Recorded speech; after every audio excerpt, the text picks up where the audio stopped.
بل هو قرآن مجيد في لوح محفوظ. بلکہ وہ تو ایک صاحب مجد قرآن ہے،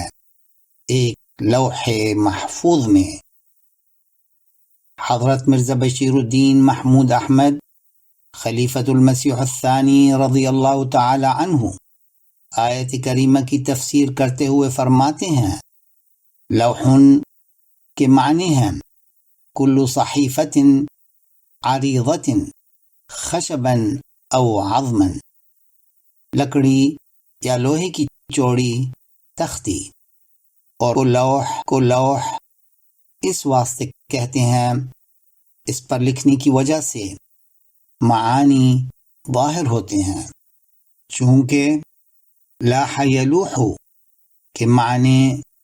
جس سے لوح بنا ہے ظاہر ہونے کے تھے، اس لیے مصنف نے وجہ مناسبت اصل مادہ سے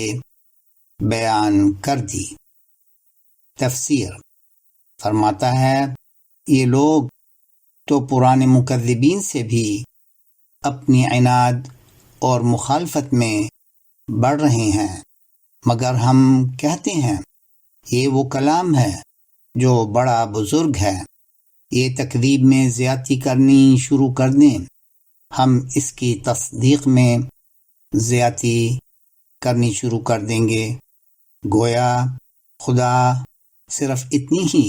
غیرت نہیں دکھائے گا کہ دشمنوں کو تباہ و برباد کر دے، بلکہ وہ یہ بھی کرے گا کہ اس قرآن کو عزت کے مقام پر فائز کر دے گا اور دنیا کی گردنیں اس کے آگے جھکا دے گا۔ بے شک یہ لوگ مخالفت کریں اور جتنی چاہیں کریں، مگر خدا یہ ارادہ کر چکا ہے کہ وہ اس قرآن کو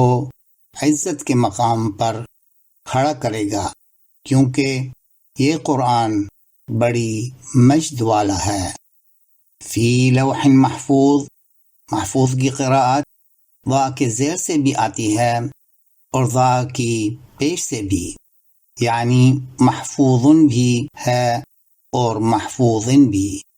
زیر کی صورت میں اس جملے کے یہ معنی ہوتے ہیں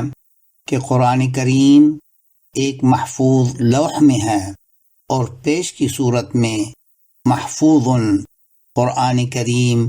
کی صفت بنتا ہے، اور جملے کے معنی یہ ہوئے کہ قرآن مجید لوح میں ہے